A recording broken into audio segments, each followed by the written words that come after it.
Man, when you two separated, I didn't know what to think. I was naive enough to believe that you two just had a fight, and I'd wake up one day, and it would all be okay. Weeks went by before I gave up on Dad coming back home. But what you didn't know was I grew up blaming myself for your divorce, and the self-destruction that followed just made me believe that lie more and more. Dad, what you never knew was I became the thief you said you hated more than anything.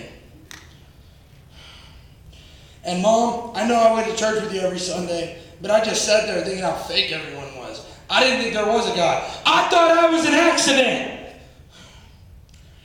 I mean, how could a God put me through the life I had and then have a pastor tell me on Sundays that he loves me? How am I supposed to believe that? And then when you guys caught me looking at porn, it wasn't the first time. Actually, by the time you guys caught me, I was addicted. I didn't know what to do. It was so embarrassing, so I just kept hiding it. But once you caught me, I knew I needed help. I just didn't know where to go. And Mom, when you told me about Teen Challenge, I thought it was the stupidest thing ever. I didn't want to go somewhere where they believe in a God I was sure didn't exist. But what you didn't know is I only went to make you two happy. So maybe one day I could hear I'm proud of you. And I know every time we talked on the phone, I said everything was okay, but it wasn't.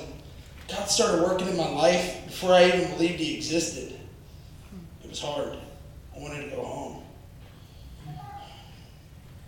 One day, at Teen Challenge, I was out mowing grass, and I decided to pray. What did I have to lose? God revealed himself to me that day, and I gave just a little piece of my heart to him. I was still doubtful.